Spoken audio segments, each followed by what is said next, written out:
What's up, big dog? Hey, man, how you doing? Oh, what is up, ladies and gentlemen? Today we have a Jeep Cherokee.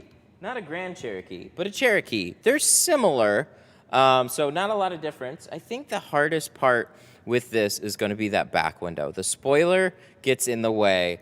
It's not going to be, like, difficult, but if you haven't dealt with them before, we're going to kind of walk you guys through what we're doing today. So brief overview, though, is 5% on the rear, 20% on the front doors, and 50% on the full windshield. So this is going to be a big one.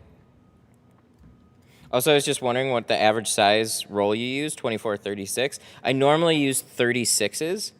24s are real handy to have around for bigger truck windows, but you can get by on a lot of side windows with 20s. When you're doing sedans in, like, you can so for sedans, I can take a 36 and I can chop it in half. And then you get 18 per door for most cases, but when you get into the taller windows on some SUVs, it gets a little crazier. Daniel Reyna, what's up, buddy? Master Poe. I like that one. Thank you so much for the 10, man. Master Poe. It's got that Filipino twist to it. Window tint Poe. You know,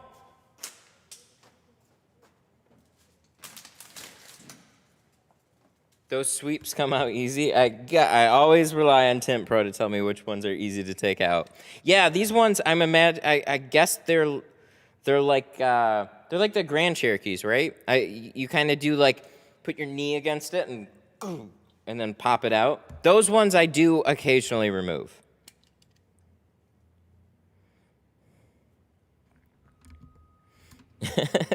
Daniel Reyna with another 10. Explain it, bro. You go. So for those of you that don't know, in Filipino, a lot of people say po. It's kind of like almost like a little sign of respect or just like an acknowledgement. Like it's just like hello po, how are you po? Like it's very common in the end. So Master Po, I like that. 2 screws, 10 mil Phillips screwdriver. Oh no, I ain't touching a screwdriver though. No. No. I'm out. What do I need? I need my blades real quick.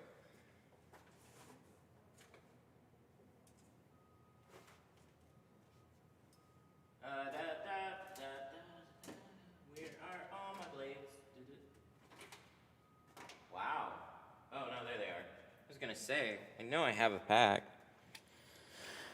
Yeah, it's not hard as far as terms to undo a couple screws and take it out. I totally get it.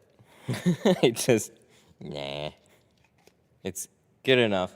Is Lexan good film? It's cheap film. It's good for the price, but it's not the same as getting a more expensive professional film. It's just not. I get that question probably about 5 times every stream. You don't say that, Brian. I feel like every time I mention it, it helps them with more search and stuff, and then they get more sales, and then more people ask. It's just a revolving thing. Nissan Cube front windows? Ooh. That's that funny little car.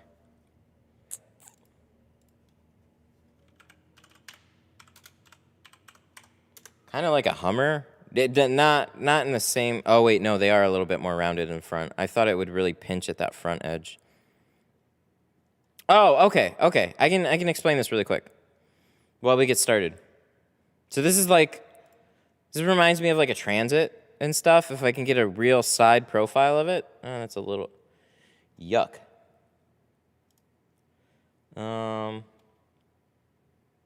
Open image in new tab. There we go. Okay, so this will help a little bit. Yeah, so these are real funny. But what you're trying to do is you're trying to look for straight edges. So the front doors, these back ones are definitely weird too. So similar to like a Jeep or, similar to like a Jeep and some of the other ones, like a Transit window actually, that has these rounded edges on the bottom. You're going to cut it here. as straight, like, so you're not even gonna make a huge straight line, but like here you're gonna cut a little bit. And then the window is basically gonna go up and down, and then you're gonna cut, so cut here, shift it over, cut here, shift it back, and then so you have your overlap there, but you can only cut it so much because some of this is gonna start shifting out of the frame. And then once you have it overlapped here, then you could basically cut your straight on the bottom, unless you line up the bottom from the factory edge. And then on a glass board or somewhere else, you're going to have to basically connect the dots and go all the way straight down. Look at the interior panels and just go straight down. Because I can almost guarantee, oh, you can see it right in here. This exterior panel is not as exposed as the interior is. So it goes flat across the inside. It goes up and down. You can see this little gasket in here too. So yeah, go straight down on like a glass board or something, and then roll this window down and cut your top edge. So you're really looking for the edges that aren't going to shift out of the windows while it's rolling up and down. Cut those, get some overlap there, and then cut your bottom, and then basically connect the dots with the rest of it, and you'll be good. I do the same thing with the newer Jeeps. The Jeeps have a really rounded bottom edge. Hey, buddy, I enjoy your channel. You're kind of like me. I gave up on trying to be a speedy racer and just roll with it and get it done. I'm in the beginning stages of mobile detailing. I use Gila tint. I was going to say, my first thought is stop using Gila, but if it gets you by for now. But that's cool. Yeah, taking your time, putting in some extra work, making it look extra good. Just try and set yourself up to charge accordingly. I do a good job, but you have to double layer heat shield or you're going to kill yourself with it and never get the whole car done. You have to double layer heat shield. I don't understand the double layer part. Is that like double cutting? Thank you. Gotta cut these 5 times yesterday. Yeah, stuff like that is a little tricky for sure. I would look at that and I'd roll my eyes. I'd be like, what the fuck is this? But that's how I would do it. I've like same reaction to like the Hummers and stuff like that. Anything that comes down to like a little pinch at the far edge or overly rounded. So yeah, cut here, shift, cut there, shift, and then bottom, take it off glass board, and you can cut the, connected dots for that. But before you do that, you can do your whole top edge, and you should be pretty good. Transits are similar, and they have this big sloped bottom edge. They're not near as wide as the Cube is, but it does the same thing.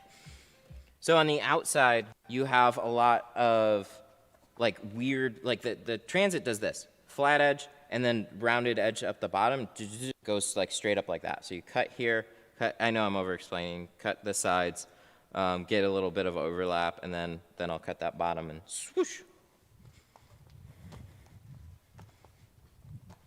Use a Sharpie? Yeah, you can do that too. Faux show. Whatever's easier.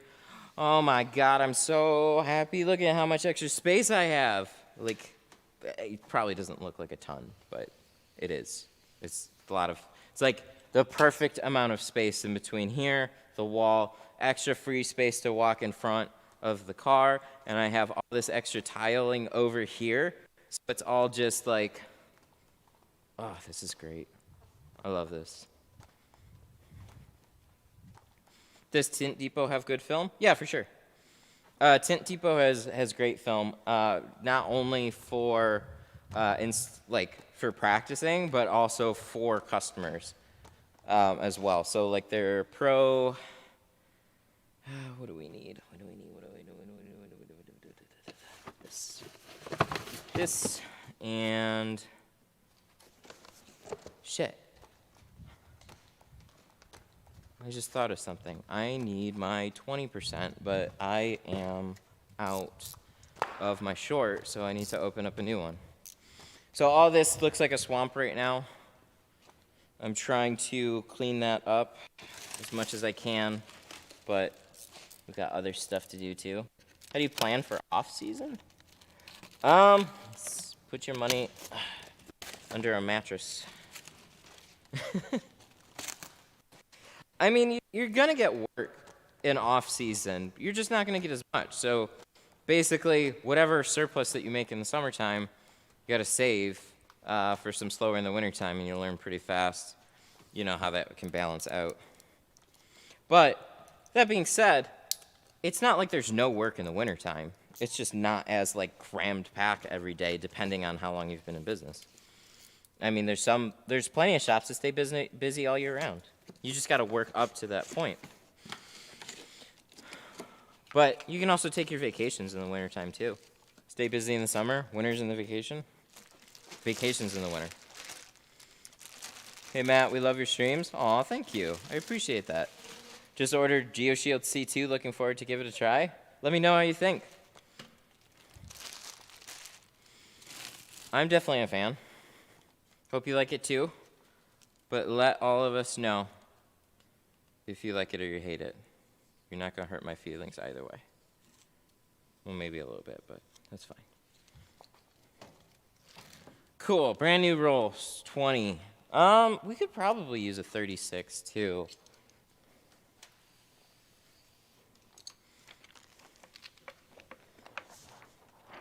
Oh, it's the Gila stuff is double layered. So like 2-ply? I want to look at that. He says it's the only one that works. They say it's double layer heat shield. So that probably means that it's a 2-ply film.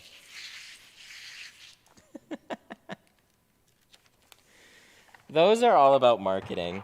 They're all about like you're in the store, you're looking at a box, and they make you feel better when you buy it. So I'd be interested to take a look-see. But Gila, any of the AutoZone ones, any of like the local store ones, it's just it's just for DIY use really. That's all it's for.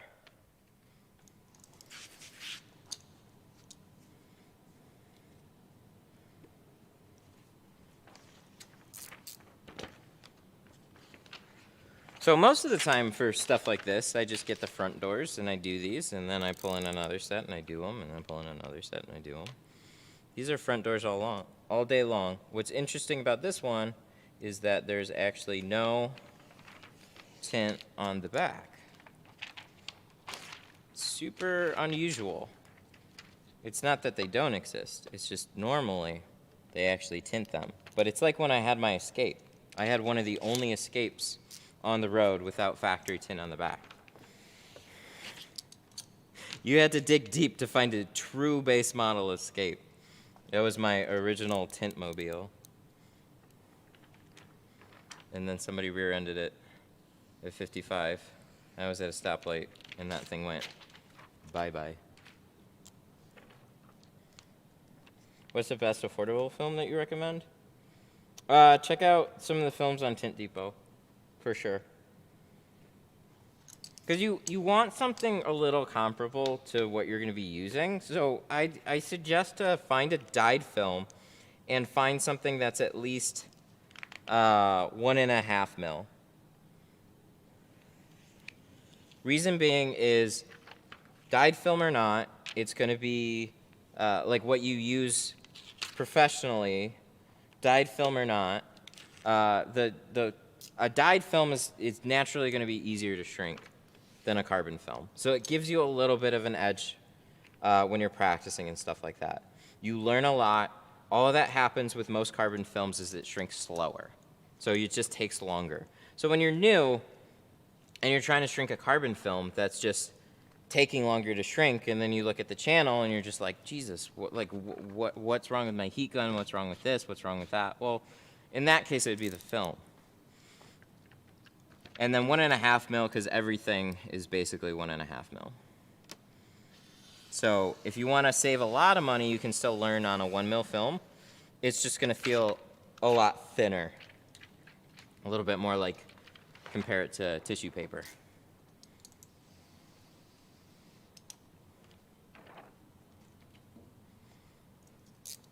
And get yourself like a, as far as sizes, 36s and 20s are great. 36s for most back windows, 20s because it'll be easier to put on the sides. I mean, if you want to just get 36s, that's cool too, but for a good while. Like it depends on the manufacturer that I'm with. So right now I'm getting 36s and 24s. But with Avery, I was just doing 36s and 20s all day long. For whatever reason, they weren't charging anymore for their 20s. And I'm like, well, okay, I guess I'll just get a bunch of 20s. It's easy.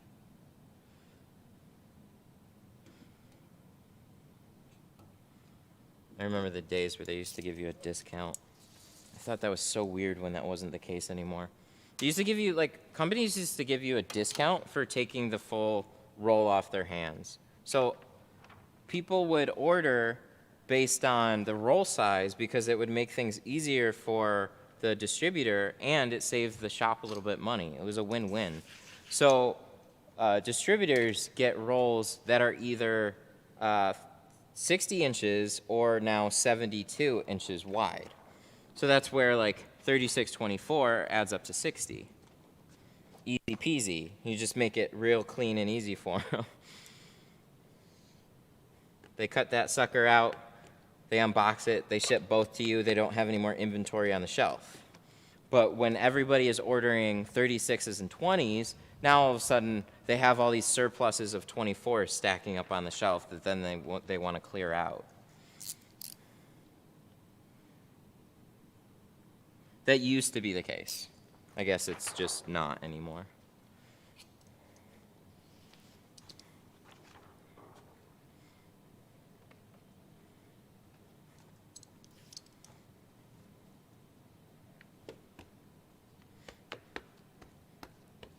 Why do tint bubbles happen after a period of time? So most of the time it's from dirt, unless it's just a really horrific film, and they're generally not going to fail too quickly. Like, I mean, inside of a year, they're not going to bubble up. Even a bad film's probably going to last like over a year before it bubbles, depending on the heat. But so all the little speckles and stuff, those get filled with water, and water will mask imperfections pretty well. And then the water evaporates. But what's funny is the air stays trapped in between the film and the glass. Air can't pass through. Air just stays there and is a dick. Somehow, water can magically evaporate out of there. I don't know how it works. It just does. So the water fills in the gaps, water evaporates, leaves the air behind, leaves the air gaps behind, and then it looks like poopy. Is it because of the hot weather? Not really. The hot weather will make it dry out faster, but it's just any little thing that's keeping the tint bumped off of being flush with the surface is going to leave air pockets, and air pockets look like trash. No more Avery Dennison? No, I haven't used them in a little while now. I still like them. I still like their films. I think they're a solid company. I just fell off with anything past the NR. I think it is really what threw me for a loop. So where I was before, oh, that was deadlift too. Hey man, let me set up a thing with you. We can do next week if you can. But I saw the message. We can set something up. Anyways, the Avery, what I was saying. So if you're using their NR, it's like, I think that's a really, really good film. The NR Pro, what threw me off of that was it's a nice looking film and it shrinks really well. And it's got a little bit of carbon in there, which I thought was pretty cool. But when you pull it out into the sunlight, it's got a little bit of extra haze to it because of the carbon that's in there. So they use dye and carbon together, which means that you do get some performance gains from that, but it's weaker because it's not just carbon. Remember, like a full carbon film will block out about 50% of the heat. So when you add dye, it's going to be below like 50. Ceramic will block out more. So a ceramic and carbon together will block out a fair amount. Ceramic and dye will still block out a fair amount. Carbon and dye, less because you have less carbon in there. Because you can use the carbon to color the film.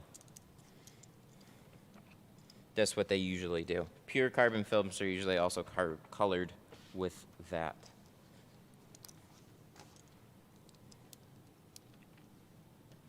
I've got the AC on today. It's not like amazing. It keeps the front area cool, but a lot of that spills over into here too. So I don't have AC in the back, but the front isn't very far away. So, you know, kind of helps with everything.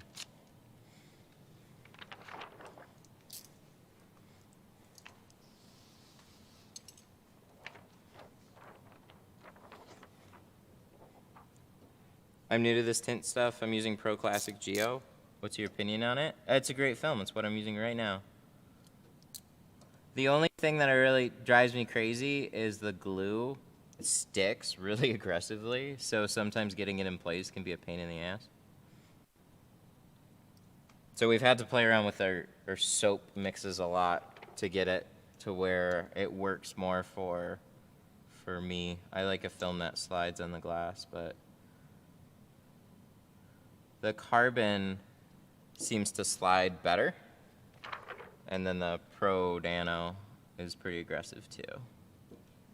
But shrinks great, looks great, will stand up. So the adhesive might be a little bit of a pain to install on like a hot day. But the it's a proven adhesive, so I don't have any worries about it failing down the road. So, hey, there's that. That to me is worth more than some. Oh, I have a nick in this. Oh, that's why. Okay. I wonder where that happened.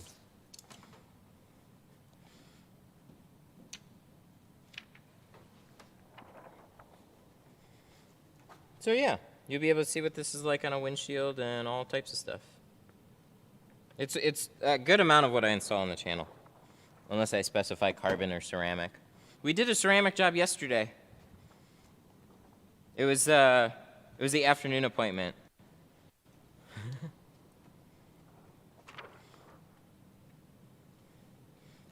I thought that was me mixing the slip solution wrong. No, I could see why.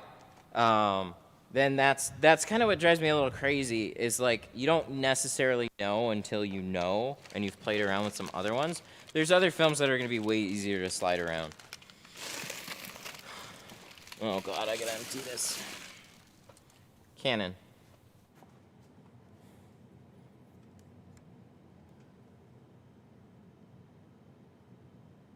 Please clean all the tint cuts off the glass. Oh. No, it does bother me, especially when I take a picture. It gets busy. Hey, Matt, thanks for the tint yesterday. It was nice meeting. Oh, that was the dude. What's up, man? How you doing? He got his Camry tinted in ceramic. He's all fancy now. He was super cool with me installing some of this floor. So he was my 2 o'clock appointment yesterday. And he is a viewer of the stream. So that's super cool. Thanks, man. I'm glad you like the work. What tint do you use? GeoShield. So we're using their Pro Classic right now. Yeah, okay. So if you're using Pro Classic, I'm just going to give you a little bit of a heads up. I still would love to experiment with some more soaps. But for what works right now is actual baby shampoo. You can use the purple or the gold, but get Johnson's baby shampoo and the Blue Dawn, and I put like a quarter of this and then 3/4 of that. And I use a fair amount of soap. So and then that will help it slide around a lot more. For whatever reason, just this, it would stick a bunch. Just this, it would stick a bunch. You put them both together. Go figure. Even then, try and get the glass to be a little cooler so you can spray some like cold water and stuff on it and get that glass temperature down. When the glass is hot, your tint will stick faster.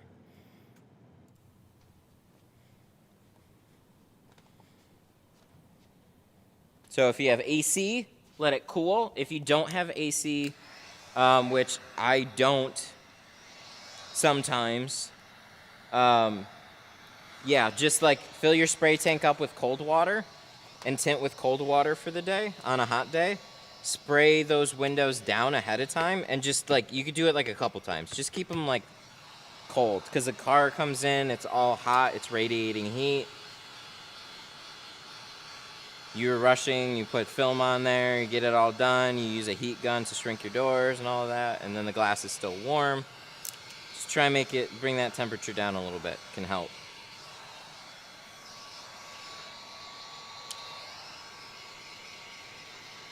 Same solution here? Good deal. I would love there to be something else that just works better. Because I like when a film slides on the glass and it's real easy to get in place, because that's like most of my technique. There are people that like stickier applications, and you'll hear it kind of like pop when they're installing it, and they just know. They just know how to manipulate it so it works for them. I've never been super happy with that, and I always end up like creasing it or something dumb. So it's just personal preference, really. I don't know why I put this heat gun on the ground. So I need to fix the lighting over here for sure. So I think I'm gonna get those LEDs. I'm gonna get a lot of them sometime. And I just gotta put them around here too, brighten this whole area up, because this is dark. That is all brightened and it's reflecting off the walls and stuff, so. Especially with this floor, there's lots of gray.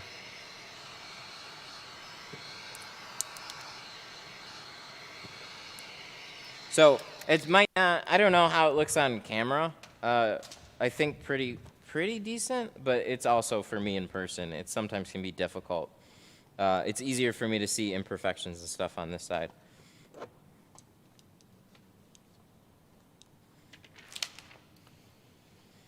Oh, you know what? Oh, you guys are gonna love and hate me. Yeah, so definitely. Okay. Let me take a step back here. These, yeah, they drive me crazy for sure. I don't just like leaving them, but then I also don't want to make a mess. So just need to get them off the board and sitting here and picking them off, and then there's a ton of them. Maybe because you have the white wall. Yep, that helps a bunch. So if I get some cabinets over on the other side, but I still need to add some more lights too. There's like a fair amount of lighting up here, but it's like also where the lighting hits and what surfaces it's reflecting off of. So yeah, both. So when I get some light cabinets, that'll help. See, and now I got all the pieces on the ground, so I gotta sweep them and blow them out. Okay. So I'm forgetting to do this. But I did a thing the other day that I think people have told me here and there to do, and I'm just like, yeah, I just never do it. It's not removing seals yet. We're not on that. We're not on seal team removal yet. But packing tape. Sheathing tape, packing tape. I don't know where my sheathing tape went. It's somewhere around here. But packing tape works really well too. Painter's tape sucks. Don't use that.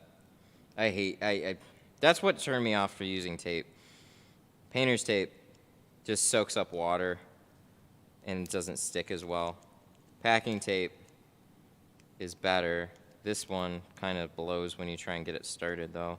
So once you get it started and it stops peeling away from itself like a son of a gun. So we're taping seals. Look, we got felt seals.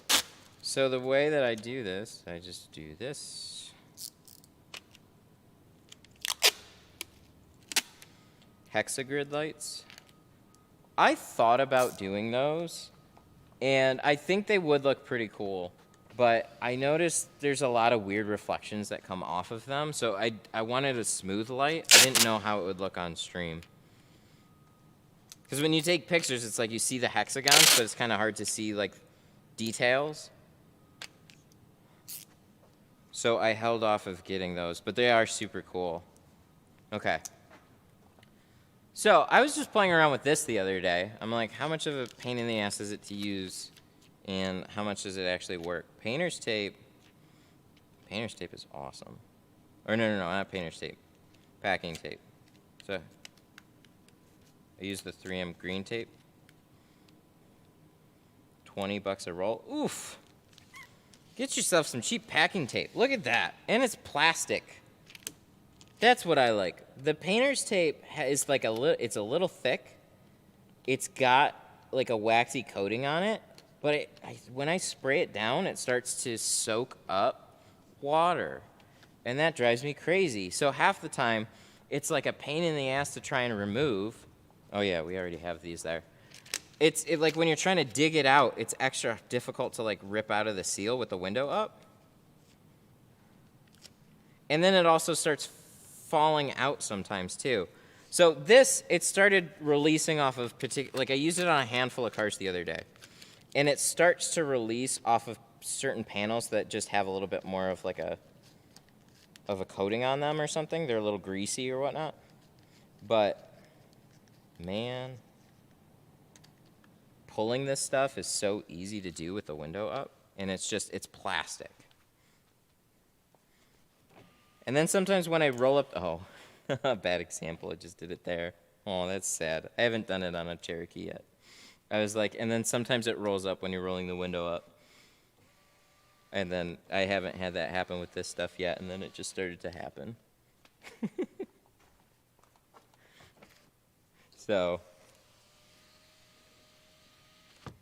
So yeah, these are felt seals, which they're not very tight. Normally, I just tint them, but I'm starting to play around with some tape just to tape the seals, because then you have no chance of anything feeding back in. So for those of you that are getting a lot of contamination from the sides, try some packing tape. It's cheap. You can buy a ton of it, and just, there you go. One extra little thing that you can do that doesn't look like it's going to get in the way, because it's very thin and plasticky. So we plastic all this. We plastic the sides. Bingo bango.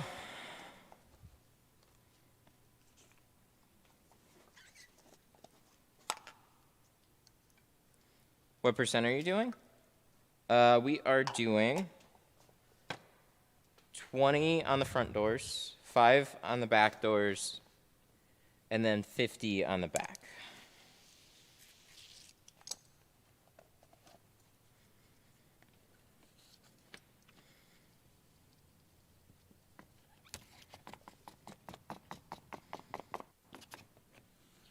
And these are really wide too. So they don't press that hard, but they are wide, so they can give you a little bit of difficulty there. It's also in this really funny spot where it's like, vehicle's like a little low.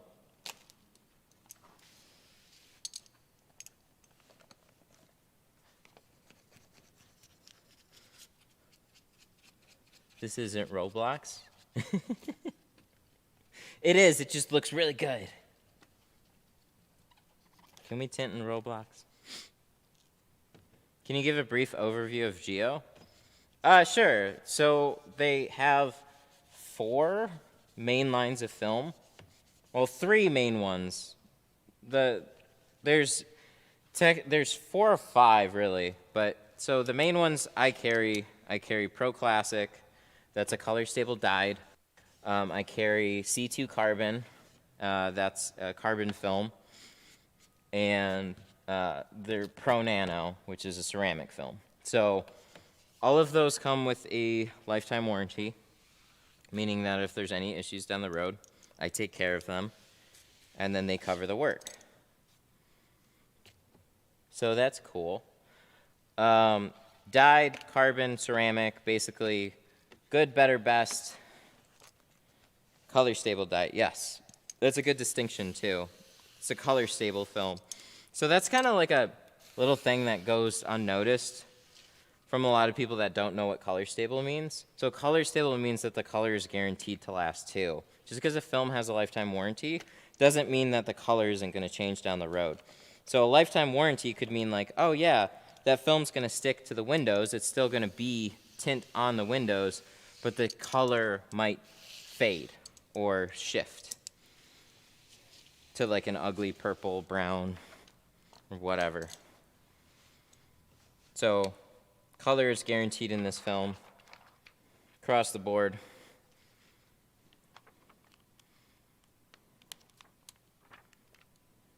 So that's why I like those. They have a 5-year ceramic film, so more of like a budget ceramic film, but I didn't know where to exactly put it up in my lineup. You know, 5 years is a long time, but like ceramic's gonna block out more heat, so I didn't really see a point in like cheaper ceramic than lifetime carbon, or lifetime carbon and then 5-year carbon and then lifetime or like cheap 5-year ceramic and then lifetime ceramic. So I like going more with the color stable dye, carbon, and then ceramic, and you have like a real clear path there. I don't like to install anything that's potentially going to fail.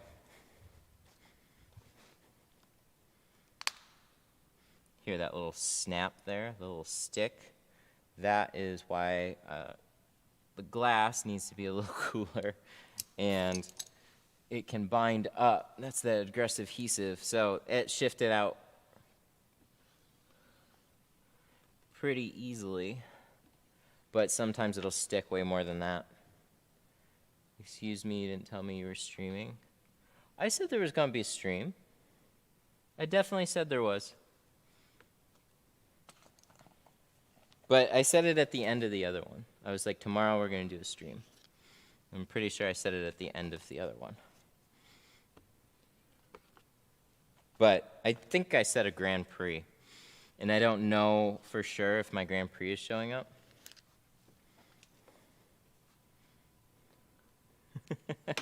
Well, then I'm a dipshit. Well, then you are. But that's okay. It's all good.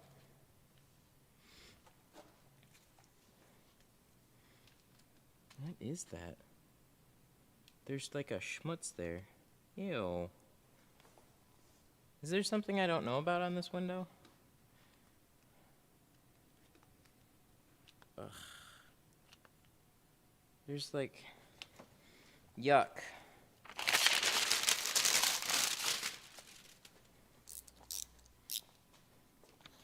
It's like a glue up in the top corner. There's never glue there unless it's been tinted.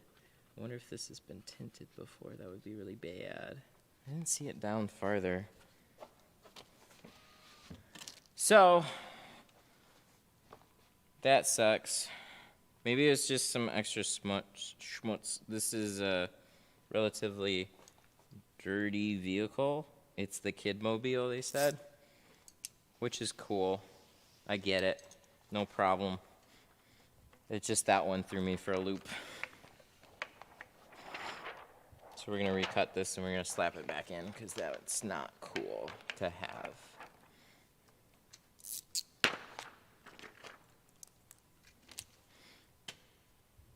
So most of my cleaning, it covers the expected things. And I'll put a little bit extra effort into all the side seals and stuff like that. But you usually don't have random adhesive sticking up in the top corners or something. Not like that. So We'll double check some of the other windows as we go around. That one got me. I guess good thing that it was soon enough in the installation. I didn't have to install the rest of it to find out.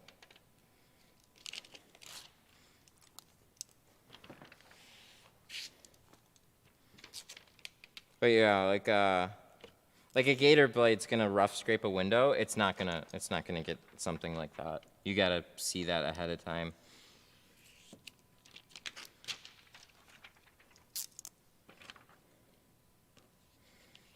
Turbo mode, yes. Feedback up a little bit. We'll be good though. We got plenty of time. So I got about till like 2:30 with this one.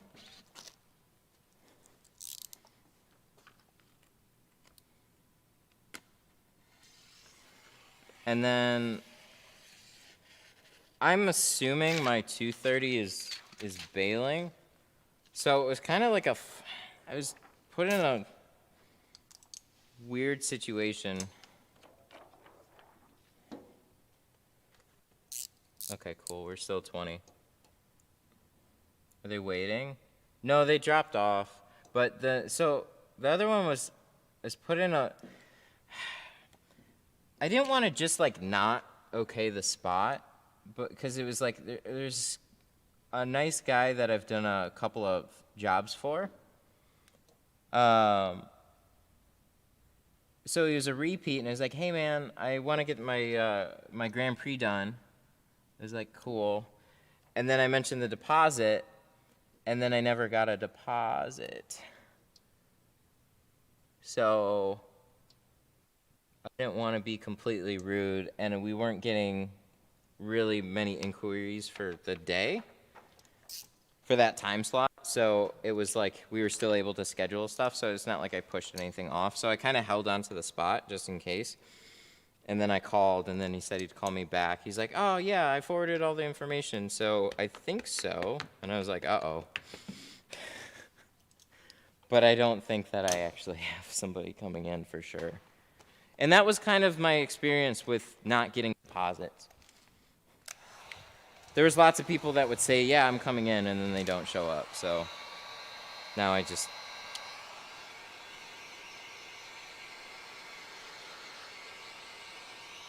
going to have to put a hard stop then, even if I had them as a client before. I'm sorry, I need a deposit, because you just never know. Try and be nice, but if it gets abused in one way or another or whatever, I don't know. So we'll see. So I'm like, I can either just tint this one, or I can for sure stream this one. I was like, I'm just going to stream this one. Let's do that.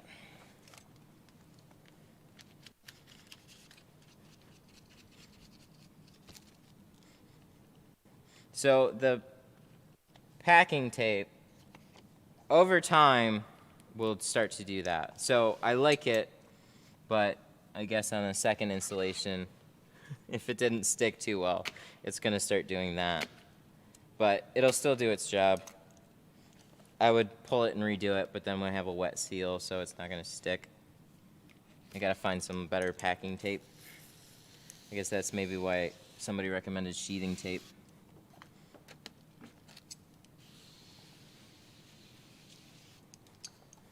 What was that? What film sizes do you keep in stock? Mostly 36s and 24s. Every once in a while, you need a 40-inch roll. So Pro Classic 36s, 24s.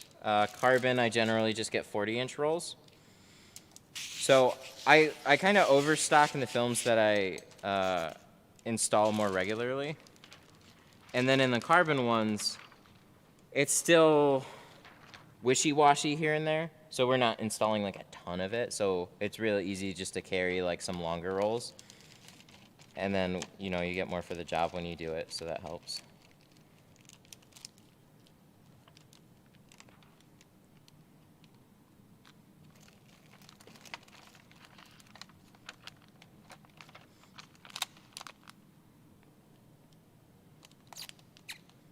Yeah. Why does my film wrinkle when I tuck it in? It's because you're not doing it right. You got to keep it flat. It's where a lot of subtle finessing comes into play. And I like the film to be a little slippy. And then the other part is make sure like the film is like 100% flat as you're trying to tuck it in.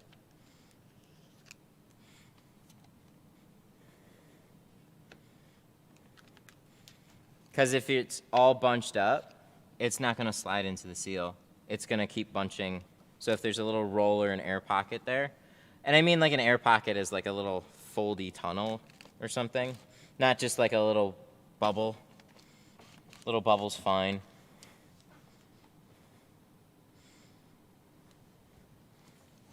How much price difference? There's not a ton from, like it's not a big jump to go from dye to carbon. More people are doing like more people are either doing a regular upgrade on the car to carbon, or they're adding a full windshield and keeping color stable. That seems to be the majority of what my regular people are doing. Like this one. They're moving to Texas. And so they were talking about heat a lot. So I showed them the heat demo. And they said they'd rather just get the full windshield tinted and save a little bit more money and just keep it with the dyed. So that is what we're doing.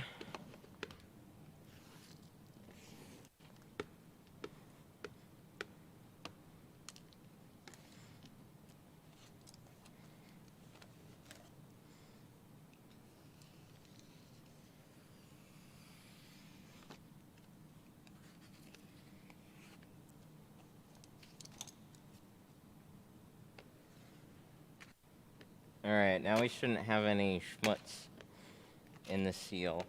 If that was just the top corner, that was just kind of a whatever.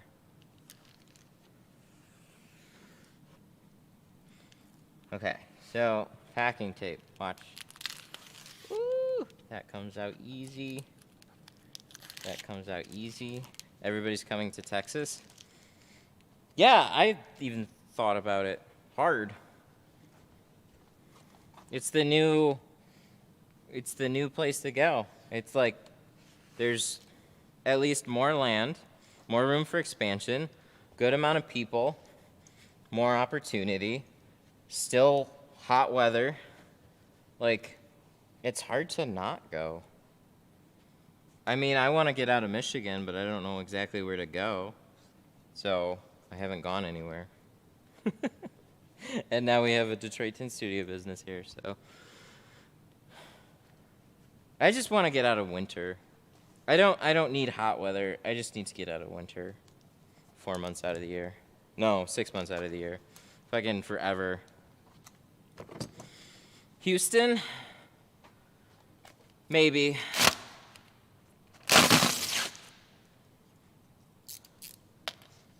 I visited Houston. It was with my brother-in-law. Brother and sister-in-law. They live there. Not in Houston, but nearby.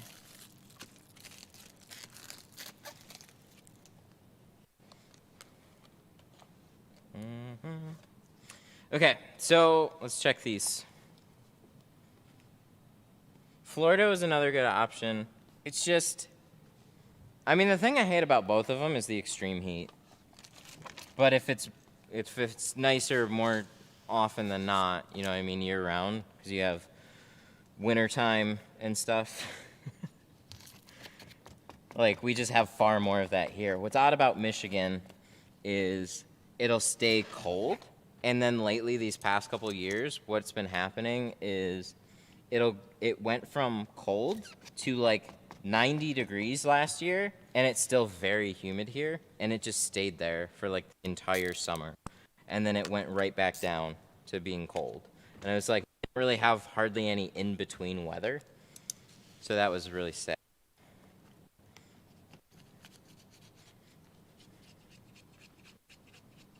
live in the Dallas area, people moving here, driving up the rent substantially. Well, I'll tell you here, I wouldn't say there's more people moving here, but there's just there's a big housing shortage right now. People aren't paying their rent and they're still allowed to live there, so it's just the whole COVID thing. But it's expensive to live here. It still is. Like, rent on a house, a 2-bedroom house, like even an apartment. If you want a 2-bedroom, 2-bath apartment, you're spending easily over $1,000. And more often than not, if you're in a halfway decent area, you're spending $1,500 to $1,800. And they're gonna jack up your rent $100 every year. So, no, actually, I said over 1,000, not even near 1,000. Like, if you want an apartment, most of them are over 1,000. Like, any apartment is pretty much like near to over 1,000. So if you want something with a little bit of space, yeah, it's way more expensive. And the thing is, everything's been, like, not everything, but most of it's been built out. So there's not a lot of new housing developments. There's mostly older things that haven't been fully renovated yet. So it's not only expensive, but it's old. Where in, like, Texas, I think you at least might have some opportunity to move into a new house that was built.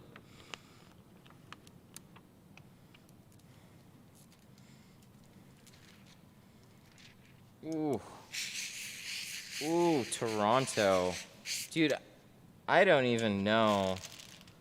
So I watch a lot of Linus Tech Tips, and every once in a while they bring up the rent and housing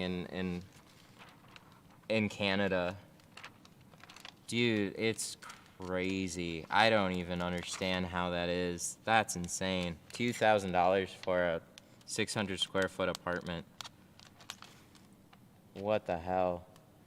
It's not even, like, hardly possible to live there.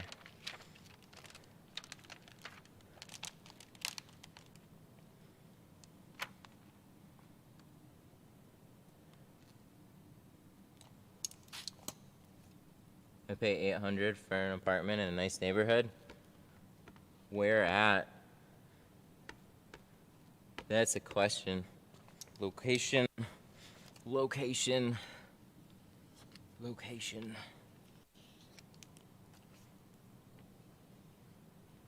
Yeah, housing, rent, all that's been so jacked up. I don't even know if it's gonna fall. With a market crash, I think commercial real estate's gonna fall. Housing, it might be impacted a fair amount, but everybody, it's like there's a big housing shortage because people aren't moving out of their houses. That's causing the prices to skyrocket. And then also, with everybody looking to invest in their homes, that's also making prices go up too. And then there's supply of, like, there's, like, lumber shortage and all this crazy shit going on right now.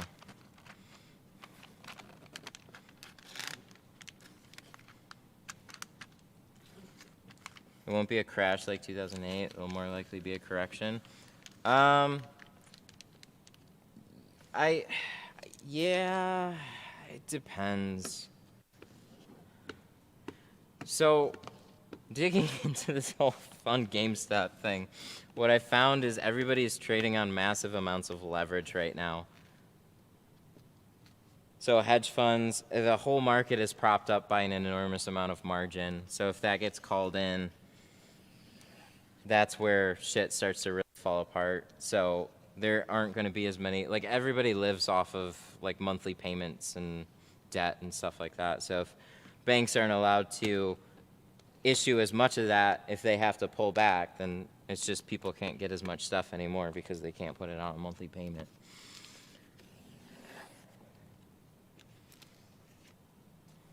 But yeah, I don't necessarily think it's going to be quite the same, but I think it definitely is going to get impacted. There could be a big commercial real estate crash, though. I don't know how that affects everything, but that's kind of a big problem. That's already been falling. Nobody's, like, you have these giant skyscraper office buildings now that nobody really needs anymore, or not to the same scale. And you can't just get rid of those.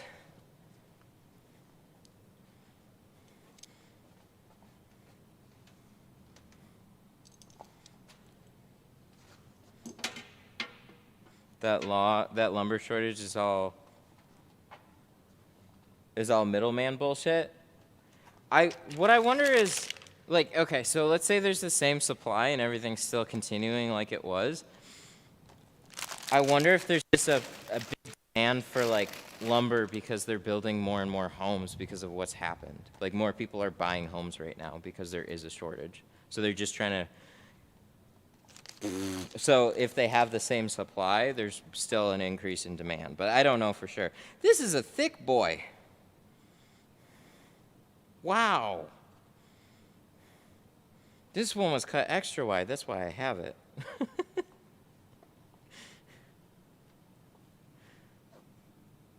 Oh, that's funny. Okay.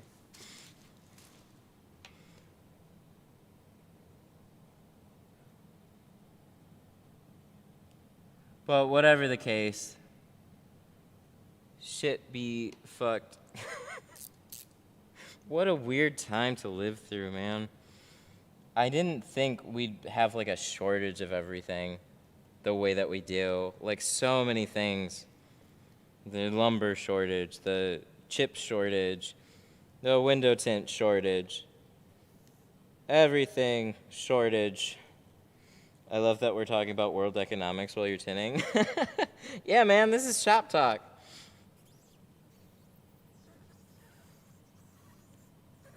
This is what you just, like, if you're working at a shop, you ain't talking about window tinting all day. You're just bored out of your mind talking about other things. So this is a very, very weird time. I think the most surprise was the chip shortage. We're such adults. But we have fun too. We'll put blue tint on a windshield for the hell of it. It's fun though. Yeah, like, business is super interesting to me. It doesn't matter what business it is. I love knowing how business works. But what's fun, extra crazy for me is just I've had to take a look at the market and read a bunch of stuff while this whole GameStop thing's been going on. So I've like to throw that stuff in there too.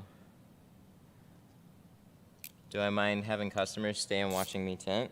No, not at all. I had an awesome client yesterday. He chimed in stream a little bit ago. We did ceramic on his Camry. He just hung out in the back and we just talked about Twitch the whole time.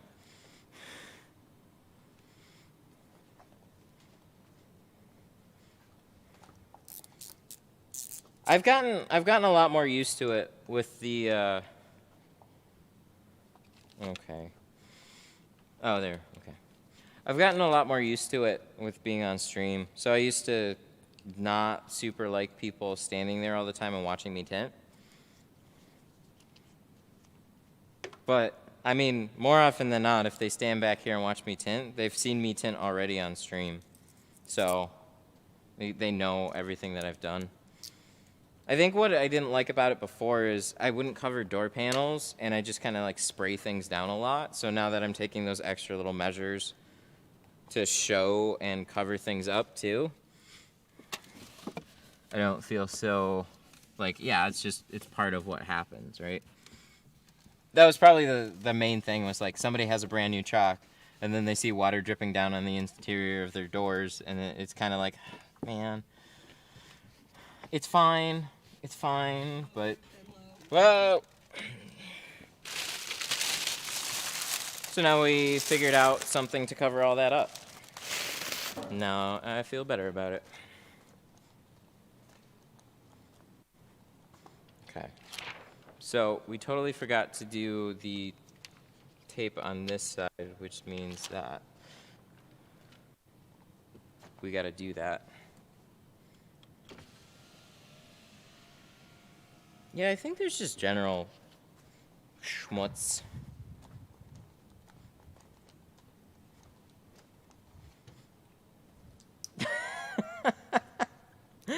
I worked at a ghetto tint shop, and customers would smoke us out while we tinted their cars. Oh, that sounds hilarious.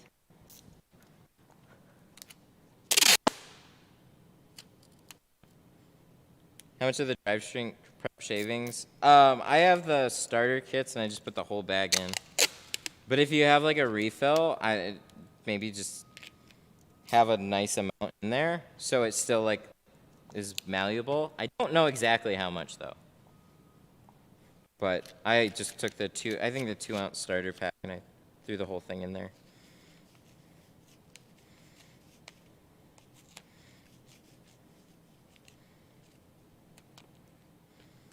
What kind of tape? This is literally just cheap old packing tape. Like,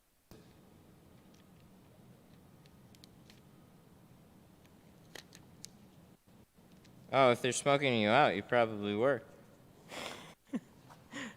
Yeah, I don't know. This was just cheap packing tape off of Amazon.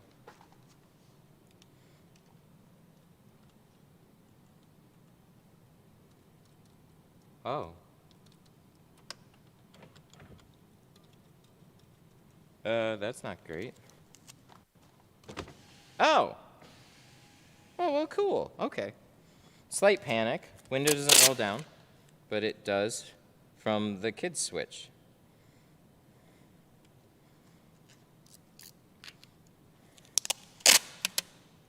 Yeah, I don't know. Like the carpet shield, I'll find something that sticks better, which means that I won't. I don't know. I just like, I don't know why I didn't think about this earlier.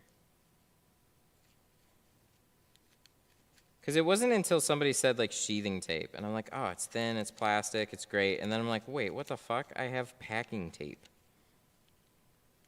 Just like just clear, you need to ship a box or whatever.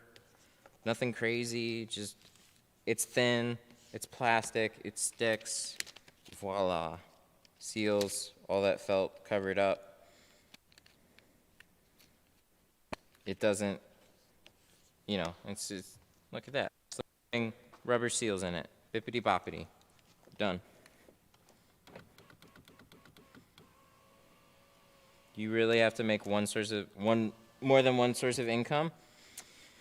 That's what it seems like. I agree. I totally agree with that. Like, just doing one service isn't enough. You have to be either, sell this over here, do this over there, do this, do that, and like, man, it's hard. I don't know. Bippity boppity.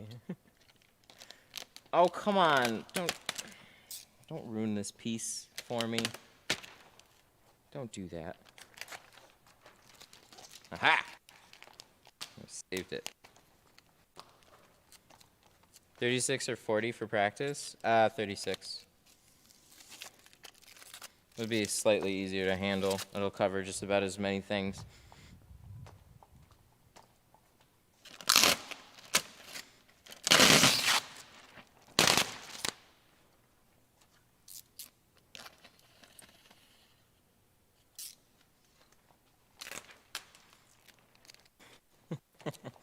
When your channel gets big enough, you can hire a cameraman. Maybe I can hire a switcher. You know what's really funny though? I was talking to the guy yesterday. I bet you when I go in front of, I've noticed when I go in front of the camera, viewership drops. When I start going back to doing the work and just do GoPro, viewership pops back up. So really, if I got a cameraman, it'd scare all the viewership away because they'd always see me. So I think the special thing is just to keep it all on a GoPro.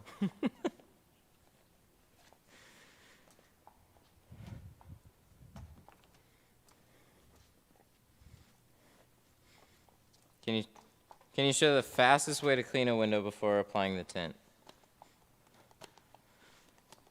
Not a yes and no. So there's a few ways to do it. Forgot, we need a razor blade. Shut up, you're beautiful.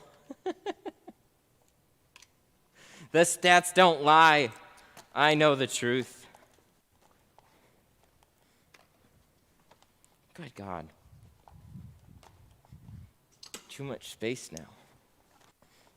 Okay. So if you want to clean a window fast, all I would do on most windows, I'd take my soapy water, and I'd take a gator blade, and I'd scrape the whole thing, and then I'd squeegee it, and then I'd tint it. That's it. That's literally it. And in a lot of situations, you'll be completely fine doing that. But if you want to be a little bit better, using a clay bar on the top,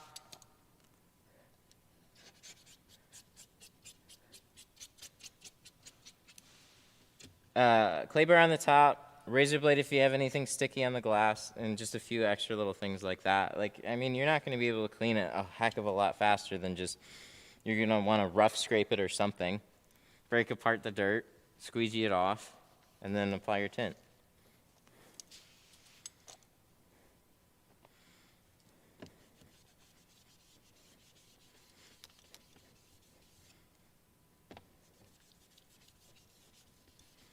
Get a haircut?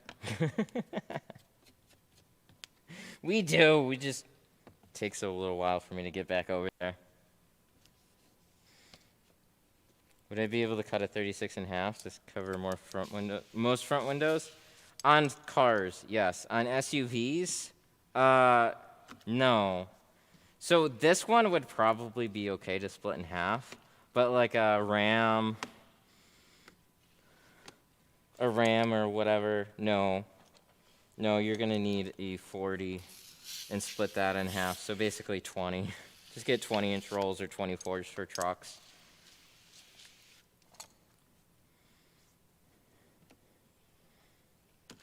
Long hair, don't care. Too much work to care. But we get back there. I finally figured out what to tell them. Because sometimes you get a haircut and it's like seems okay, and then it dries and then it gets short. And you're like, man, I wish they left it a little bit longer because now it looks like way too short.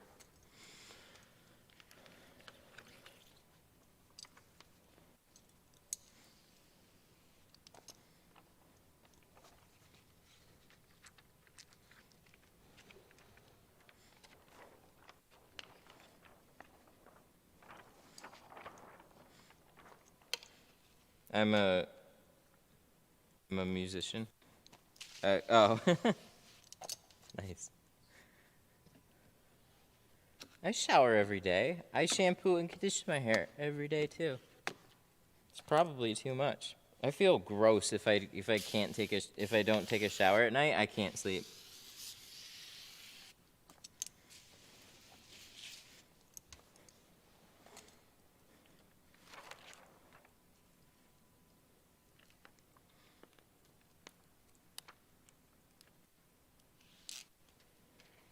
Especially in this weather.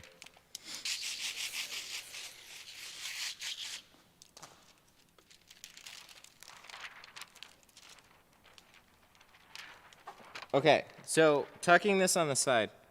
Let's talk about that for a minute. So there was somebody that asked earlier, like, why does my tint always bunch up on the side? You gotta make sure it's flat. So this edge here is all flat against the glass. If it was all bunched up and rolled, it wouldn't do this. But when it's all flat, that's when it tucks into the side. When there's like a little roll or something, that's when your film is going to start to bunch up. So this is that sticking also I was talking about that drives me fucking crazy. I don't get it. Everywhere but one little spot. It like never fucking fails. Everywhere. Give me an easy way to fix this, and I'll be fine. But every once in a while, this drives me fucking crazy. Where the whole film is sliding around, and then it picks like one point, and it grabs, and it just grabs like fucking crazy. And then you literally just yanking and just boom, until it finally pulls off, and you crush the rest of the film. Or you do that, and you peel it back.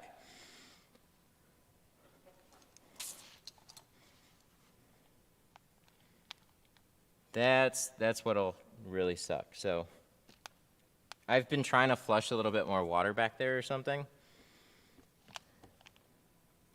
but still doesn't always fix it. And you get that little spot here. I gotta press out really quick because I pulled it back.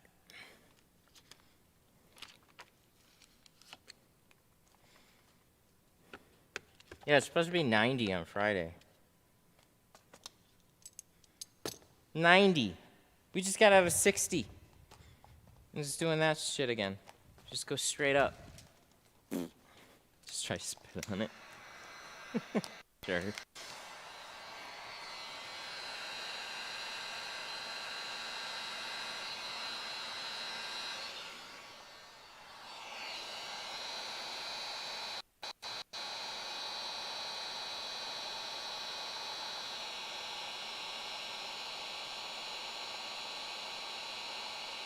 So before we roll this up, we're just gonna smooth that out.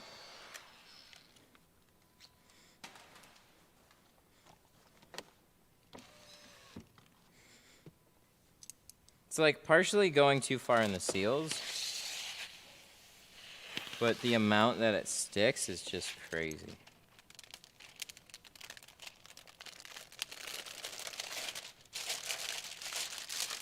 Maybe our tape will keep that cleaner though.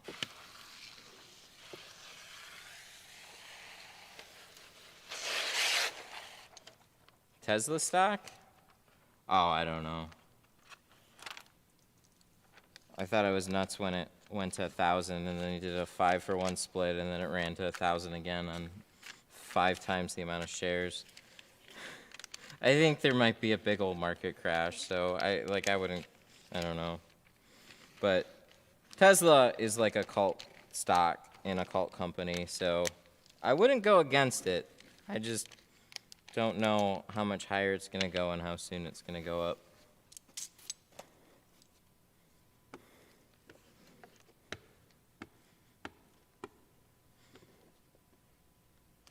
I heard a comment, it was really cool. It was like he basically engineered a stock run.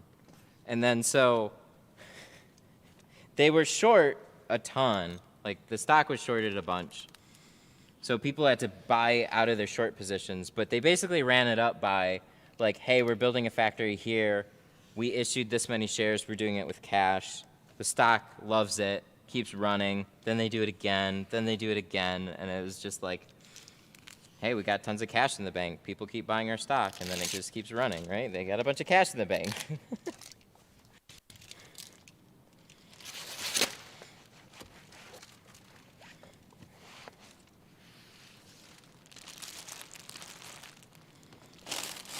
All right, let's check it out.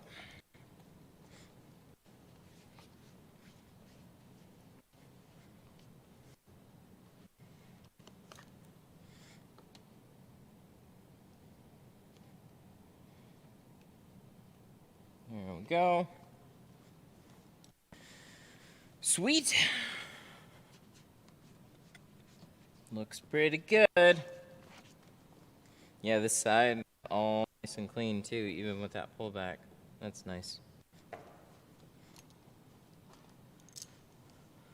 Answer the guy about the heat gun question. What's the question? I missed it.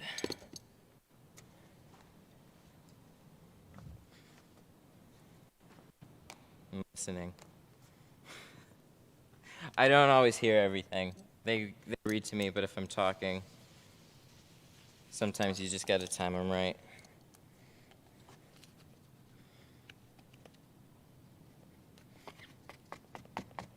It's more of a one-way street.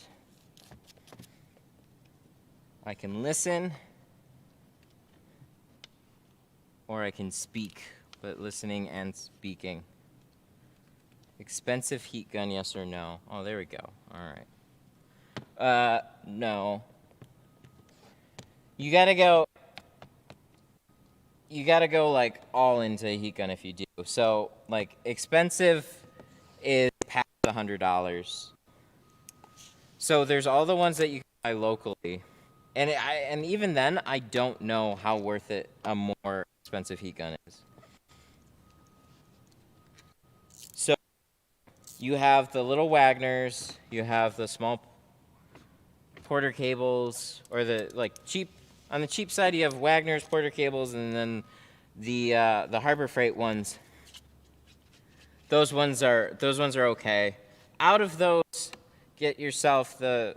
Well, I guess it's a Craftsman now, but Porter cable Craftsman. Get one of those or the Wagners, I think, if you're gonna stay cheap. But ignore the Milwaukee. Ignore everything that's in like the $40 to $100 range with all the little features and stuff.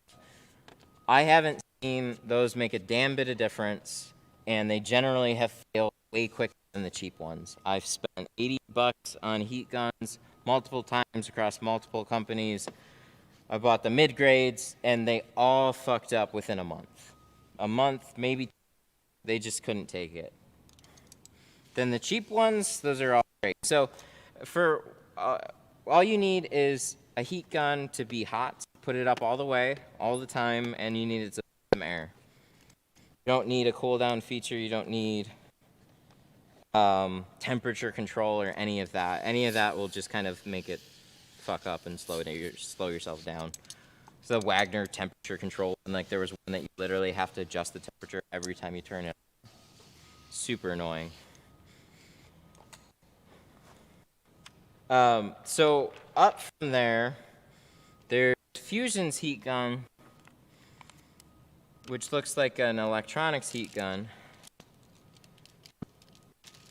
which it is, but it works well. And then you have one company that I know of named Steinel, and those are like a couple $100, I think. And I haven't played with them, but they have a lot of features, and that's what kind of concerns me. You kind of you don't need them. You just need a heat gun to turn on, blow, and turn off. If it has a cool down feature to help make it last longer, sure, cool.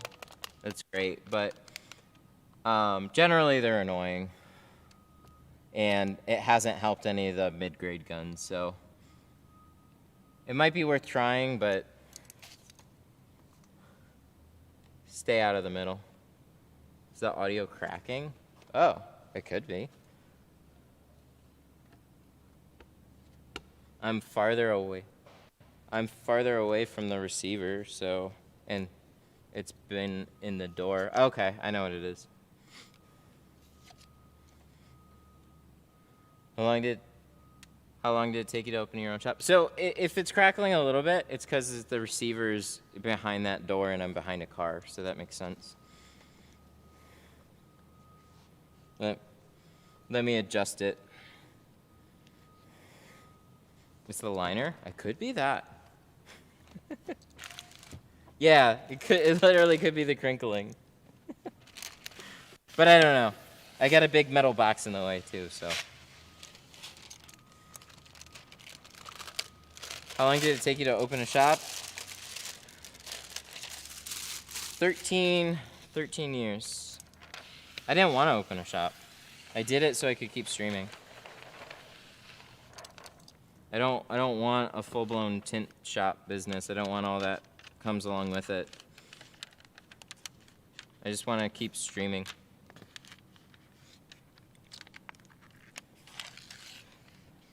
So, opening a shop is actually pretty easy. You just, like, it was actually, you know, it's like, because you see people with their shops and they're busy and stuff like that. You're like, man, how did they get there? How do you, like, float? How do you get to that point and stuff like that? Well, it's literally this easy. You are too stupid to think that it's going to fail. And then you just go and do it. And then it'll work out for you one way or another. I swear to God, that's how most of them probably got there.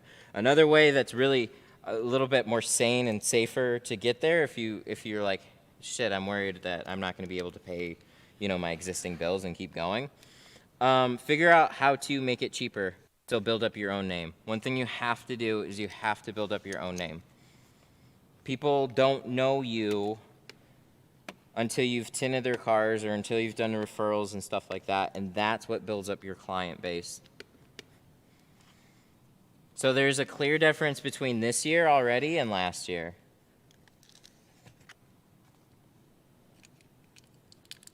So watch this packing.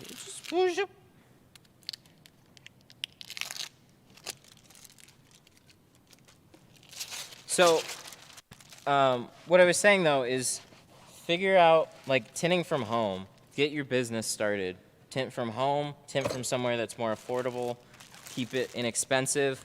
It doesn't really matter. Just work on getting your name out there and building up some sort of a client base. And then what'll happen is you'll feel more comfortable with moving into the facility as you grow. You'll be like, man, all of a sudden I have more clients than I can service in a day. I need to grow. That's when you move into a building. And with a building, this is how easy this was for this one. I was looking around on a site called LoopNet, which has a bunch of commercial real estate. Shows you lots of things that's available. I reached out to the realtor. I was like, hey, how much is this? And then he's like, this is how much it is. Do you want to come look at it? Yes, I do. Okay, cool. Neat. Looks good. All right, cool. We need 3 months, 1 month rent up front and 2 months as a deposit. And then you can sign the lease and move in. And then that's exactly what happened. Like, here's a cashier's check. Sign. Boom. You're in. Then it's up to you to just do your thing. So what's scary is if you build your space and you have no clients that are paying attention to it at all. So all of a sudden you spend all this money and time on making the perfect space, and then you won't have anybody coming to you at all. not for like a little bit. It's just you're new. It takes time to grow all that. You literally can tint out of a shack and do more business. The space doesn't matter. It can. So the space can matter some, but it doesn't matter as much as you might think.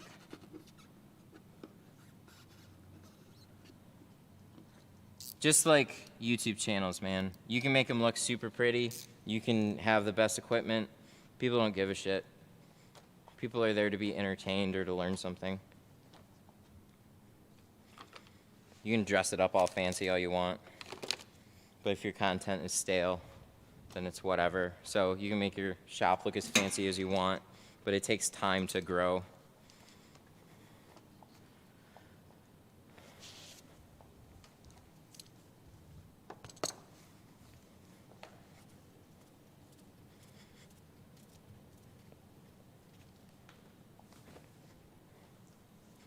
Okay, so we need to prep the windshield, which we should have done before we tinted the doors. We need to prep the back glass, which again, we should have done before we tinted the doors. But we didn't. We did the doors first, which turned out very nice. Yay. Yeah, the tape is currently not in stock, but it's so you can cut on the glass. That's exactly right. And it helps you see.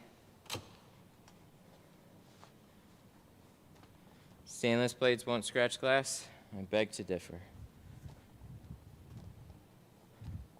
Depends on the glass. Depends on the day. Oh, glass is starting to change. Some of it's really good, and some of it is super cheap. Be careful. Let's do this one too. We'll just do one of these. Lexan's a good starter film. I thought it was really hard to to shrink that stuff, but like towards the edges, you had to put a lot of heat down on it. So it was slower, and you had to put a lot of heat on it. So if you're doing good with that, you'll be able to shrink a lot of films.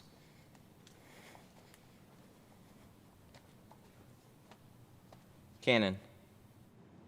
What, really? Yes, they can. So a lot of times, like, you can cut on it with stainless. So here's the thing. Stainless steel has a very similar hardness to glass. It's similar, so when it dulls out and it starts scraping, it'll definitely scratch the glass. But sometimes glass is just, there's some glass that is cheaper than others. Just talk to a glass shop. I'm literally there twice a week. Certain glass is definitely cheaper than other glass. So if you're not, you always go light, you always go at a low angle, but it's possible to scratch glass, especially when you're rushing. So sometimes if you look really close after you've cut out a window, and you wipe it off super clean and stuff, you'll notice like this really fine line around the whole back window where you cut. You'll really be able to see it, mostly on back windows, and quarter windows where you have that dot matrix around. I still cut on some glass, but I'm really careful on doing the big ones. Takes me 2 hours to tint. How can I go faster? Just do it. Just go faster. You just gotta push yourself. I've been using nanocarbon Lexan. I have not noticed the haze. It's only when you pull it out in the sunlight. So if you just have it and like it's when you pull it outside and the sun hits it at a low angle. So like when it's like 12 o'clock in the afternoon, the sun's up really high, or you're driving this way, the sun's coming at you this way, that's when you're really going to notice it.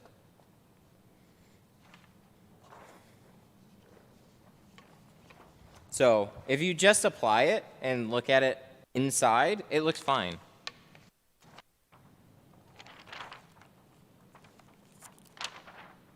How much do you charge? This one is $370. Have you heard of Diablo film? No.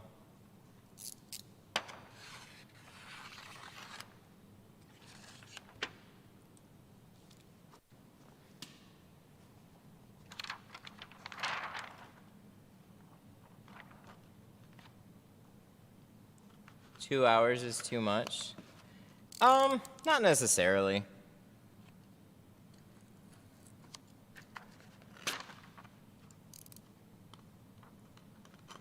Depends on what you charge.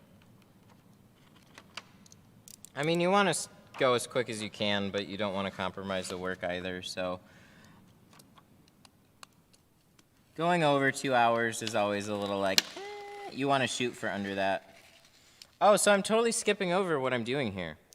So if you have a spoiler, what you want to do here, like how do I cut this out?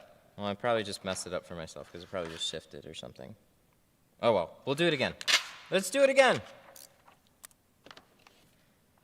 There's a big old piece of tint in there now from where I cut, see? Okay, so we've got the dot matrix right butt up against this, like right there, but there's this air gap here. Ooh, what does that mean? That means we're gonna use it. So what I'll do is I will overlap, make sure the whole window is overlapped, and you have this nice, real easy fold. So you just tuck up the middle, and then what you wanna do is make a little cut there. So now you know exactly where, wow, let's not do that. You know exactly where that cut is, and you tack it down so it doesn't shift on you. And then you basically make a relief cut. So now it can separate from itself without pulling tension. Shove it back in, take your knife, put it in that little gap, and then just ride the defroster. Or, I'm sorry, ride that line, and the whole thing shifted. Okay, we need to go even higher, because like I said, we messed it up when we already cut it, and then we went to explain it. I should have just did it. So, poke a little hole here.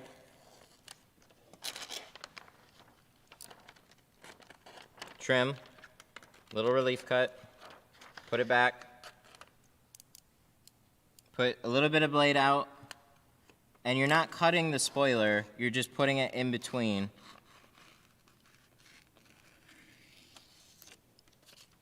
See? Ta-da! No gap. Same thing.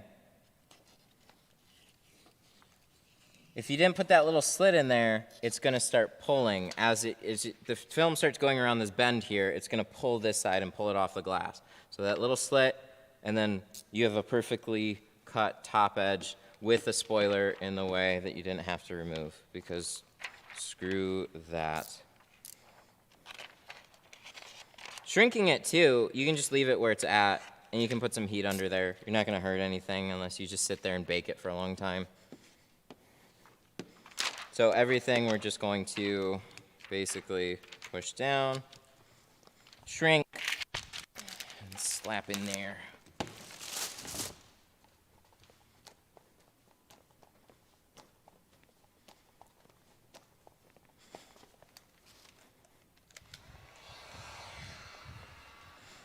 My dumb ass never thought to do a relief cut. It helps. It's so the film doesn't fall back off the window. It's all good. But if you did that much, then all you got to do is make one more little cut, and then you're golden. So for shrinking it, I know it's hard to see under there, but if you're used to shrinking windows, this will be a breeze for you. They're not super curved up there, and you just throw some heat, and most of it's going to shrink. You don't need to shrink it perfect, or you can additionally throw some heat under there and then bring it back down, and then shrink it underneath the spoiler. So what I could do is shrink this bottom, cut it, drag it down, and then shrink it on the glass still, but just a little bit lower off the spoiler. Either or.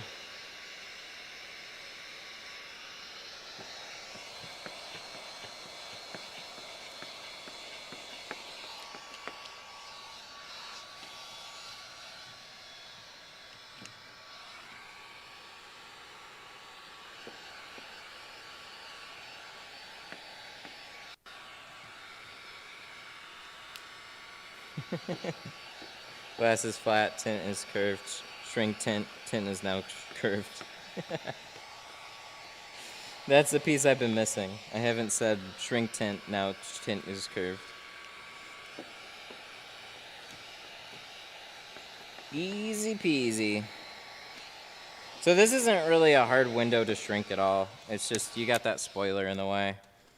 So do that, and then the rest of it's easy. Is that film easy to shrink? Yes, it is easy to shrink, but it's a combo. So you give it to somebody that doesn't know how to shrink, and it's still going to take time, but the more you practice, the better you'll get.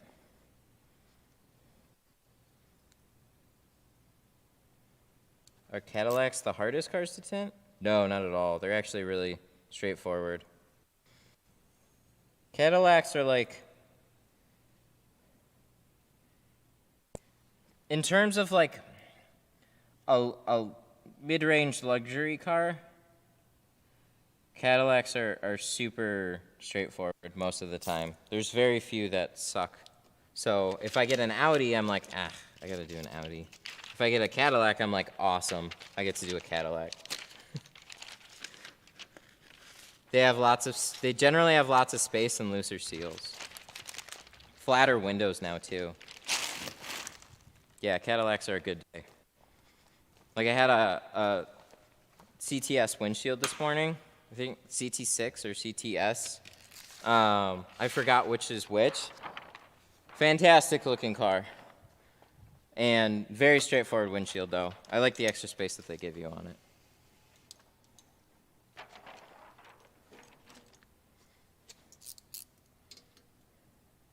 Okay, yeah, a 95 DeVille. Yeah, you start going back that far, you're gonna run into some not so fun things. That's not like every car across every brand.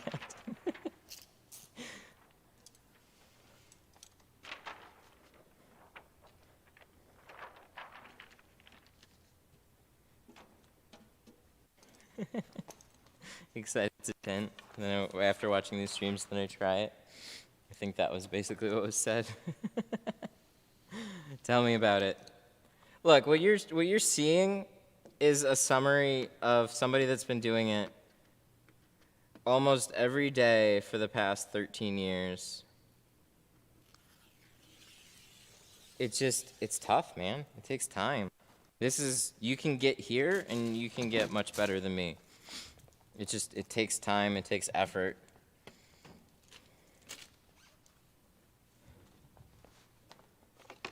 Oh yeah. Last stream, we did a race tech stream. I have more floor. I have to do the edge pieces and stuff, but look, oh man, I get to walk out here now. Look at how much, it's sweet.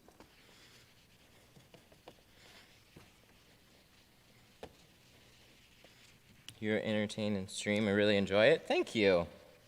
I really appreciate that message. That was very nice. Yeah, because you gotta make it fun. It's hard to figure out how to make it fun, but I think sometimes our conversations get more fun. Show us your film rack. Whoa, somebody wants to see my rack. This is a baby mobile, so anything that you see back here, ignore it. I totally understand. People with kids get a total pass now. I don't care. I understand. Oh, you got the infinity gauntlet there too? Hell yeah.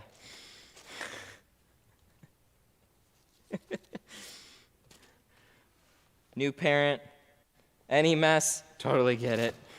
The sheer amount of stuff that, look, what is this purple back here? I don't know. It was probably thrown back here from a kid though.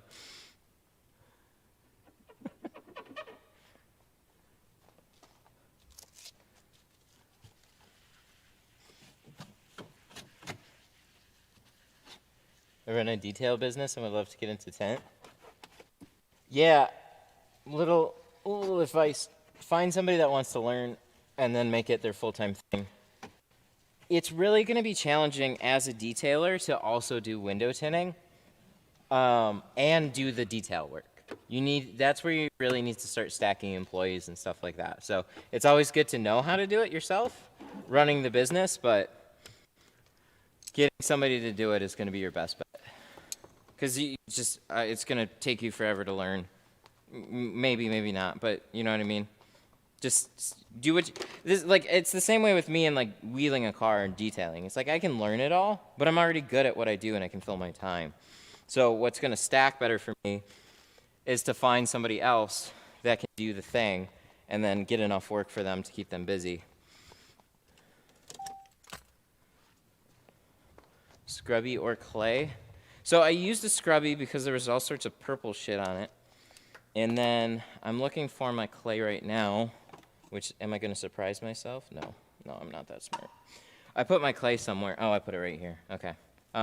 So I'll use a scrubby if there's like some extra adhesive and stuff on it, and then I'll still clay bar the defrosters because we're going to see real quick here if we needed to or not.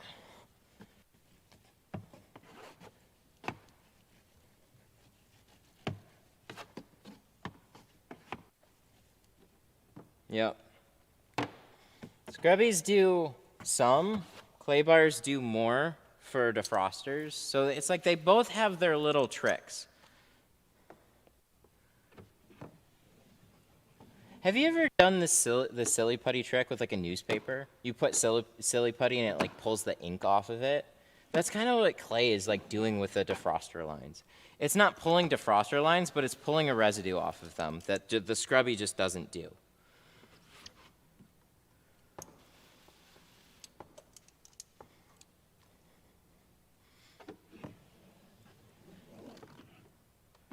How many uses do you get out of clay bar? Clay bars will last a long time. I think probably 3 months it really starts to look scuzzy.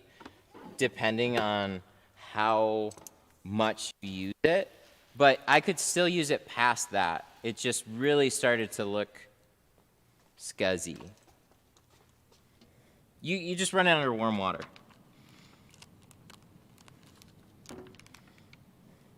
Yeah, get it, run it under warm water, massage a lot of the big pieces, like you'll be able to massage all the big pieces out and stuff, all the grit will like clean out of it really nicely.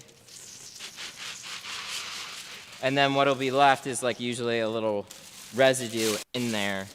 But like you could drop it on the floor, you can kick it around, you can abuse a clay bar, and you can wash it basically all out. It's just gonna discolor over time.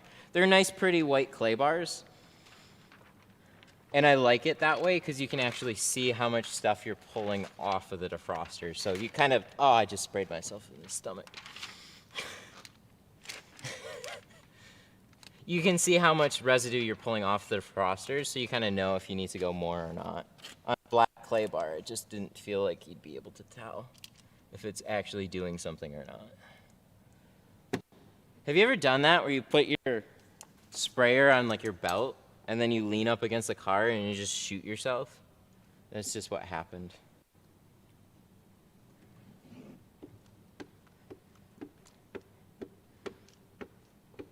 Just don't want to use it on paint. Yeah, that's what's so nice about these is glass is harder. Glass can take a lot more than paint can take.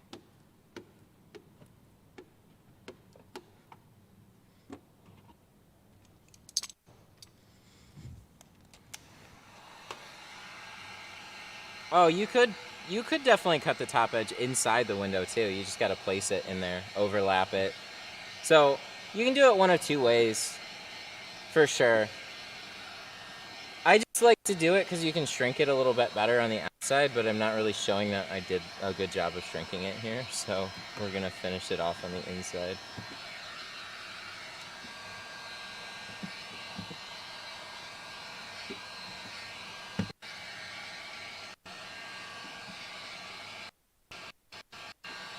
So usually I have it shrunk better than this. I just wasn't paying attention. So you still got a fair amount of room. Keep those fingers out, get it to going sideways, and just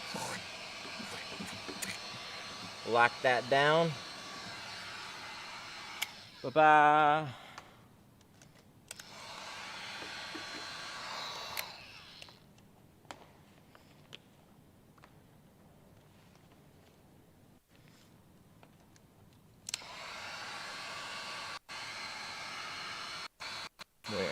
Oh, I got one more right here. Yeah, just be careful. Don't get the heat gun too close to all the paneling. Heat guns are totally fine to use on the interior. You can burn something if you're not careful, but everything's wet and everything. And just like keep it back a little bit.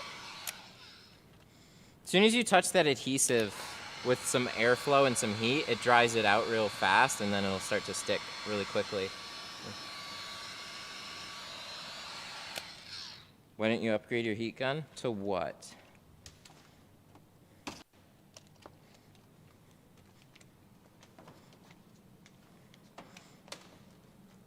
That's my question. What heat gun should we upgrade to?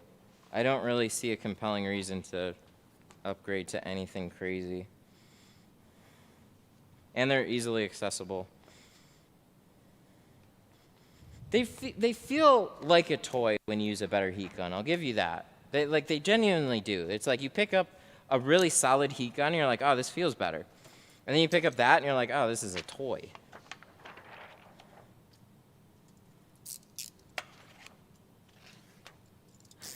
I like your response. I just don't know what one to get. I haven't pulled the trigger on like a $250 one. I'd like to see a little bit more about it before I did, but anything that was like $80 to $100 always let me down.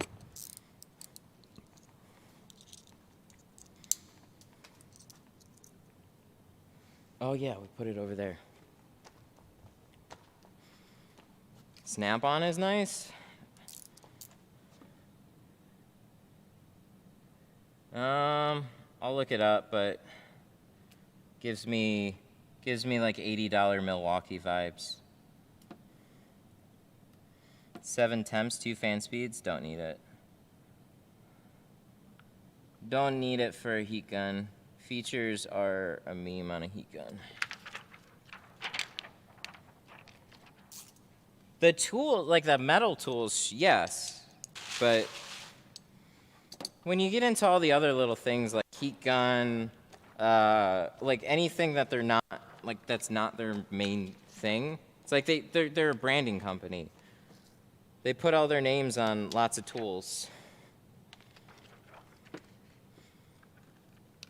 Where'd you get this light? Don't get this one. Get the other one. This one's dumb. I was bamboozled by this one.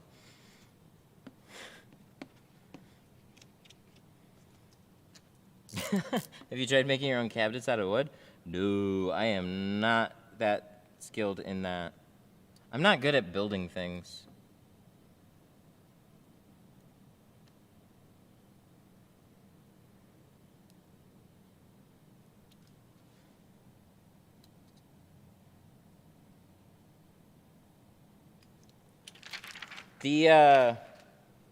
What one was it? Okay, so this one. It's a nice light, but it's a nice light if you didn't see where it comes from. They basically took a nice light and they made it dumb, more dumb. It uses batteries, like non-rechargeable batteries, ew. It doesn't have a USB port to recharge those batteries, ew. And it was slightly more expensive. So this one, this is the other light. This is the rechargeable battery. This has a USB thing. It basically is the same size, same brightness, and it's smarter. So this is Braun. It was at Harbor Freight, but there's also one just like it that's rebranded at where? Menards. Save big money at Menards. You know that little jingly place. Yeah, you. Big you.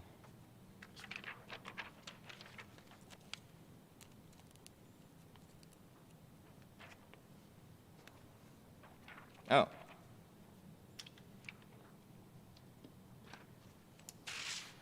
You think the feature ones have unnecessary weight? They have an unnecessary amount of failure. Menards is great. Menards is like Home Depot and Lowe's, but different.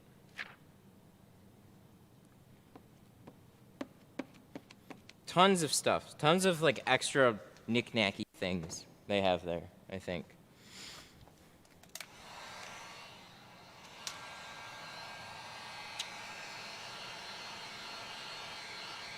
Yeah, so with that light, what I thought was,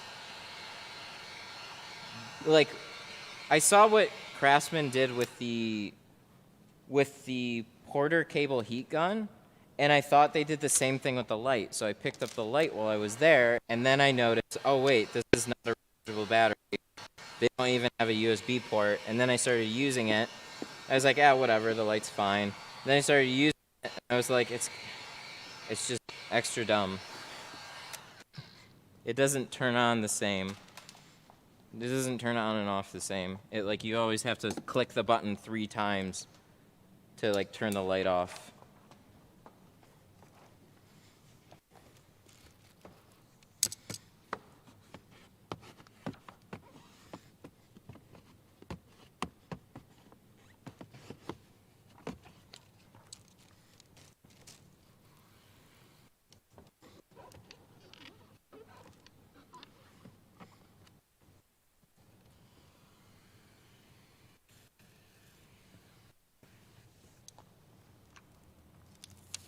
I bought one from the Snap-on guy. Yeah, they have good tools. Don't get me wrong. Snap-on's a solid brand, but I bet you spent like 3 times what I spent on my light. I used to buy lights for like $80 to $100, and then this one has been far better than a lot of the things that existed that I was buying. And it was like $30, and I'm like, are you kidding me?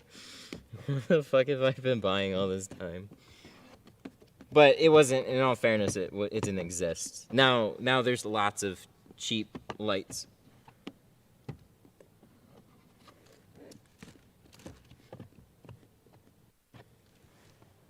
Super chat. It's Ken. What's up, Ken? How you doing?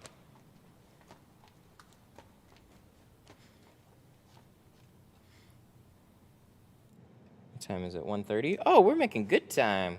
Good. What's up, man? Where's my window? Tint NV. It's Ken. I'm gonna use my business channel for SC. What's SC? Oh, the I know. Oh, okay. So you're gonna be commenting on a new channel now. Well, thank you. I appreciate the too.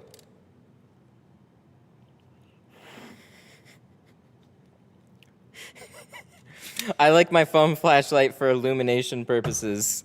Nick knows what's up. Super chat, Kendall. Yes. Okay, good deal.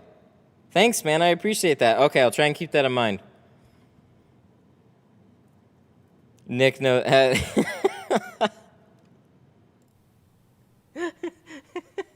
Nick knows what's up. You know what I really appreciate? Nick adds this, like, he's not a window tinter. He helps with the phones and stuff, and he's a big car guy. I appreciate the shitpost sarcasm that he brings. It's just the right amount.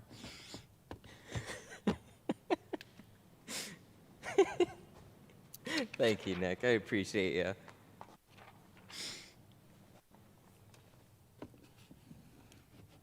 How are you reading comments?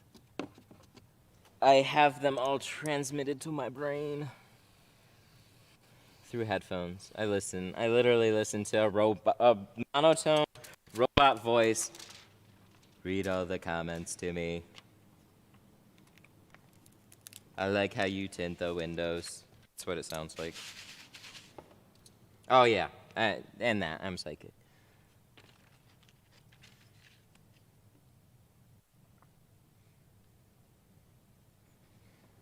Oh, dude. So if anybody has a car to sell, go try and sell it now.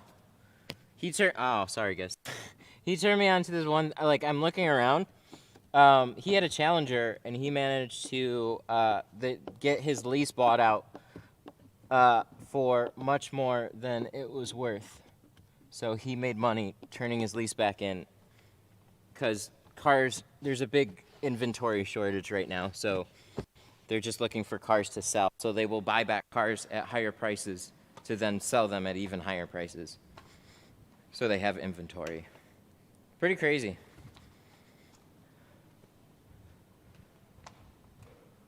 I need to find somewhere to sell my Explorer. Because if they're going to pay more for it now, might as well get rid of it.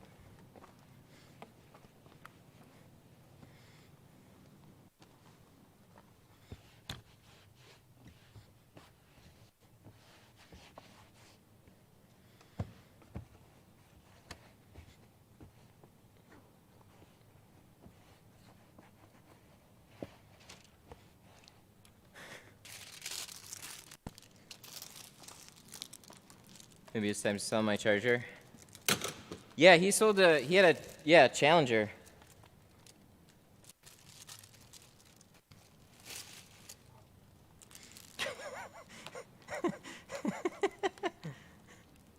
Canon. What was that? I just want Matt to hear this. And then it was a bunch of comments about Matt tints nice. That's what my robot voice sounds. That's what the robot voice sounds like. Yep. My girlfriend's mom got a brand new Cherokee. Someone opened the door into the body line in the driver's door and bent it. Ooh, that sucks. I think that happened to his Challenger too.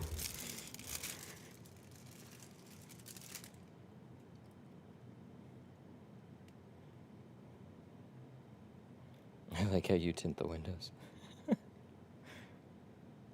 Tint God Matt tints windows. Oh, God. I'm here for the robot voice. All right, you guys want to hear the robot voice again? Here.